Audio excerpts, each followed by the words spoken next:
የሩሲያው ፕሬዚደንት ቭላዲሚር ቭላዲሚሮቪች ፑቲን ለጦር ኃይላቸው ዋና አዛዦች የሀገሪቱ ጦር ኃይል የዩክሬኗን ዋና ከተማ ኪቭን ይቆጣጠር ዘንድ ብርቱ ትዕዛዝ ማስተላለፋቸው ተሰምቷል።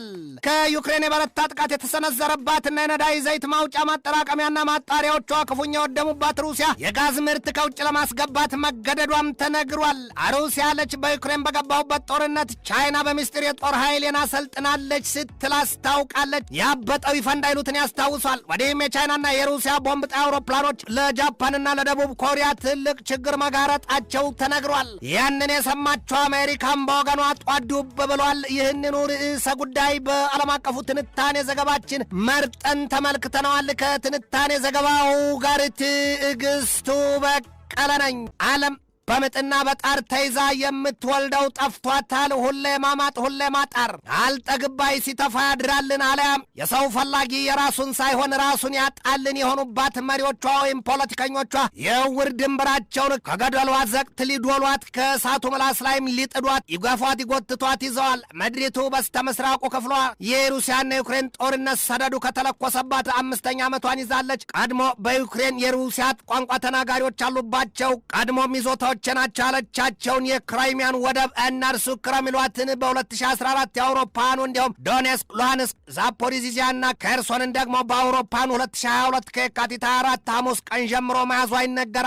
ሩሲያ የሩሲያው ፕሬዚደንት ቭላዲሚር ቭላዲሚሮቪች ፑቲን በጦርነቱ መጀመሪያ ቀናቸውን ሲናገሩ የነበሩት ማስጠንቀቂያ ነበር። ያው ምዕራባኑ ሀገራት በዚያ ጦርነት እጃቸውና እግራቸውን ምላሳቸውን ሰብስበው ይቀመጡ ዘንድ ነው። እንደዚያን ጊዜው የፑቲን ማስጠንቀቂያ ደግሞ ምዕራባ በዩክሬን በያዙት ጦርነታቸው ውልፊት ብለው የሚገቡባቸው ከሆነ በቀጥታ የኒውክሌር ጦር መሳሪያቸውን ተጠቅመው እንደሚያደባዩቸው ነበር የዛቱት። በአሜሪካ ፊት አውራሪነት የሚመሩት እኛ ምዕራባኑም ቢሆኑ በቀጥታ ከዩክሬን ጎን ተሰልፈው ከመዋጋት ይልቅ ጦር መሳሪያና የቁሳቁስ ድጋፍ በገፍ መስጠታቸውን ተያያዙት። ሩሲያም ከመጀመሪያው አቋሟ ሰከን ብላ የምዋጋው ከሰሜን አትላንቲክ ጦር ቃል ኪዳን ድርጅት ወይም ከኔቶ ጋር ነው ስትል ማስጠንቀቁ አልቀረም። በሩሲያ ዛቻና ፉከራ ምንም ያለ መምጣት የተነሳ የልብ ልብ የበቃቸው ምዕራባኑ ወይም አውሮፓኑ ከቶም በቀድሞው የአሜሪካው ፕሬዚደንት ጆ ባይደን ሲመሩ የነበሩት ፖለቲከኞች የሩሲያን የኒውክሌር ጦር መሳሪያዎች ሁሉንም ዱዳ ናቸው አሊያም ግዳይ የማይጥሉ ሲሉ እንዳሽሟጠጡባቸው አይዘነጋም። ሩሲያ ከኢራን የሻሂድ 136 የሰው አልባ ጦር አውሮፕላኖችን አሊያም ድሮንስና የካሚካዝ ድሮን እንዲሁም የአጭርና የረዥም ርቀት ተምዘግዛጊ ሚሳይሎችን ማግኘቷ ወዲያም ከሰሜን ኮሪያም ቢሆን በሚሊዮን የሚለካ ጠመንጃና ጥይቶችን እንዲሁም በብዙ ሺህ የሚቆጠሩ ወታደሮችን ማግኘቷ አልቀረም።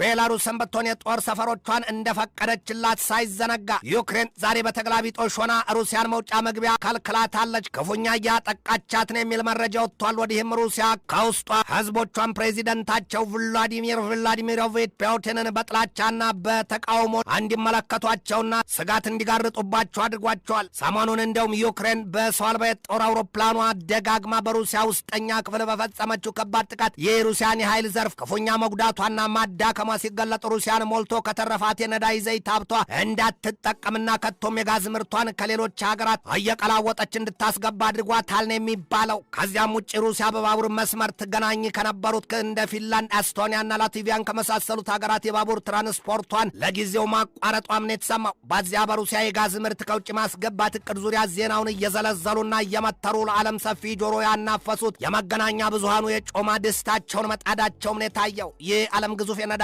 ዘይት አምራቿና ላኪዋ ሀገር ዛሬ ከዩክሬን በሚሰነዘርባት የድሮን ጥቃት የኃይል ዘርፍ ሀብቷ እንዳይሆን ሆኖባታል። ሩሲያ ያቺ ከሌላ ሀያላኑ ጎራ በግንባር የምትመደበው ሀገር ሩሲያ በዓለም ላይ ሁለተኛዋ የድፍድፍ ነዳጅ ዘይት አምራችና ላኪ ሀገር ወዲህም የተጣራ ናፍጣን በማምረትና በመላክም ከዓለም 3ኛው ሀገር ናት። ታዲያ በዚህ ልክና መልክ ያንን ሁሉ ሀብቷን አታ የጋዝ አቅርቦት ቸግሯት ከውጭ ለማስገባት ተገዳለች ነው የተባለው። ይህ ሀገሪቱ ፕሬዚደንት ቭላዲሚር ቭላዲሚሮቪች ፑቲንም ከአንድ ሳምንት በፊት በሰጡት ማብራሪያ ሀገሪቱ የነዳጅ እጥረት እንደገጠማት ማመናቸውና መመስከራቸው አይዘነጋም። ከዚያም በተጓዳኝ ሩሲያ የጋዝ ምርትን ለሚጭኑ መርከቦች የጦር መሳሪያ ማስታጠቋ ተሰምቷል። በዚያ ግብሯም ሩሲያ ጠላት የምትለው አካል ኔቶ የማይበገር ያለችውን መልእክቷን ማስተላለፏ መሆኑን ያሳዩባት ብዙዎች ናቸው። ሩሲያ ለነዳጅ ጫኝና አጋዥ ጫኝ መርከቦቿ በዚህ ልክ የጦር መሳሪያ ካስታጠቀች ደግሞ በባልካን ባህርና በካሊኒንግራድ ወደብ የሚንቀሳ የሚንቀሳቀሱት የቁሳቁስ ጫይ መርከቦቿን በሙሉ ያለ አንዳች ስጋት ይንቀሳቀሳሉ ነው ያላቸው ሩሲያ። ያንን ያዩትና የሰሙት የሰሜን አትላንቲክ ጦር ቃል ኪዳን ድርጅት ኔቶና የአውሮፓ ህብረትን በበኩላቸው ይህ ድንገተኛ የሩሲያ ጥቃት አበላይ ወርድብናል የሚል ስጋት ውስጥ መግባታቸው ነው የተገለጠው። የዩክሬኑ ፕሬዚደንት ቮሎዲሚር ዘለንስኪን በበኩላቸው በሰጡት ማብራሪያ በሩሲያ የሚገኘውን የጠፈር ወይም የህዋ ግንኙነት ማዕከል ሁለተኛውን ጥቃት ሀገራቸው መፈጸሟን ተናግረዋል። ደብዛውን አጥፍተዋለች ብለዋል። የአውሮፓ ህብረትን በበኩሉ ዩክሬን በድሮን ቴክኖሎጂዋ ዘርፍ የተራቀቀ ኃይልና ጥበብ ይኖራት ዘንድ ለማስቻል ያለውን የ39 ሚሊዮን ዶላር የብድር ስምምነት አጽድቆላታል ነው የተባለው። በቅርቡ ከአውሮፓውያኑ ሐምሌ 7 እስከ 8 በቱርክ በሚካሄደው የሰሜን አትላንቲክ ጦር ቃል ኪዳን ድርጅት ወይም የኔቶ ስብሰባ ዩክሬንን የሚጠቅሙ በርካታ ውሳኔዎች ይተላለፋሉ ተብሎ ይጠበቃል ነው የተባለው። የቀጣውን ሐምሌ ወር የኔቶን አባል ሀገራት ጉባኤ አዘጋጁ ሀገር ቱርክም የሀገሪቱን ከተሞች ዱር ገደሉን ሳይቀር በብዙ ሺህ የሚቆጠሩ ፖሊሶቿን አስታጥቃ አፍስሳባቸዋለች ነው የተባለው። በዚያ የቱርክ የኔቶ ስብሰባ የ32ቱም ሀገራት መሪዎች ይታደማሉ ተብሎ ይጠበቃል፣ የአሜሪካውን ፕሬዚደንት ዶናልድ ትራምፕን ጨምሮ። በእርግጥ ግን ትራምፕ ሀገራቸውን ከኔቶ ጥምረት አባልነቷ ሊያስወጧት መዛታቸውና ለኔቶ የሚያዋጡትን ገንዘብም ሊያቋርጡ ወዲያም በኔቶ ውስጥ ያሉትን ወታደሮቻቸውን ለማስወጣት መዛታቸው አይዘነጋም። ግን ደግሞ ትራምፕ በቱርክ የሰሜን አትላንቲክ ጦር ቃል ኪዳን ድርጅት የኔቶ ጉባኤ ይሳተፋሉ ነው የተባለው።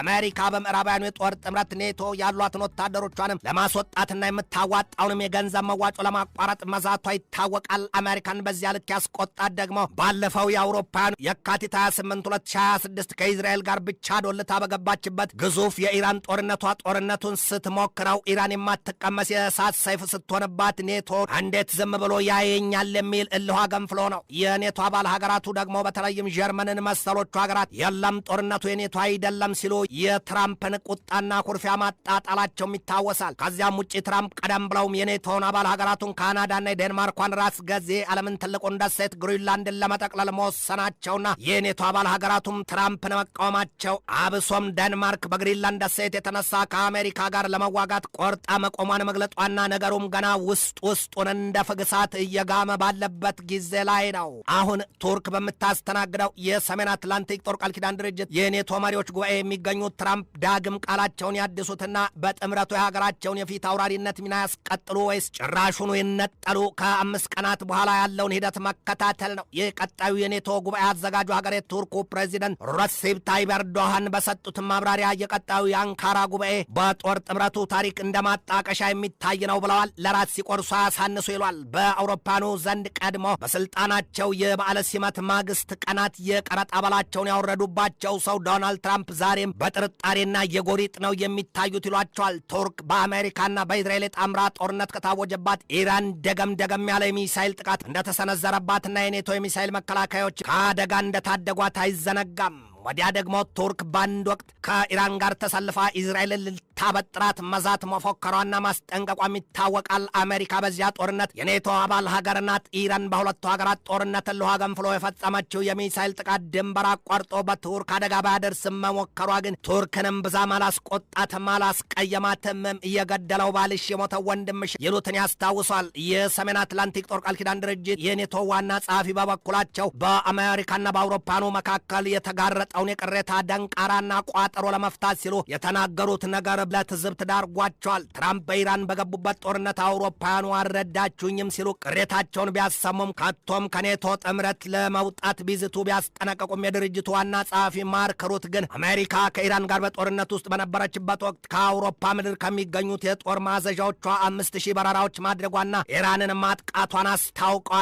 አፍ ሲያመልጥ ራስ ሲመለጥ አይታወቅም ይሏል ሩት። ይህንን ከዚያኛው እያሉ የሚያወሩት ደግሞ አንድም አሜሪካ ከኔቶ እንዳትወጣ ሁለትም የራሳቸውም ስልጣን ቢሆን አሜሪካ በጥምረቱ ከሌለችበት ክብርና ክብደት እንደሌለው ተገንዝበው ነው ሲሉ የሚያሽሟጥጧቸው ብዙዎች ሆነዋል ሲል የአፓ ዘገባ ይተነትናል። ወዲህ ግን ከአሜሪካና ከኢራን ድርድር ተገልላ የቆየችዋ እስራኤል ኢራንን ስቶፕ አቶሚክ ዲስትራክሽን ስትል በጠቅላይ ሚኒስትሯ ቤንያሚን ኔታንያሁ በኩል አስጠንቅቃታለች። ይህም የአሜሪካ ከባዱ ፈተናዋ ሆኗል። በብዙ ገጹ ልባቸው የተከፋፈለው የአሜሪካው ፕሬዚደንት ዶናልድ ትራምፕ ዛሬም ሌላ ነገር ሰምተዋል።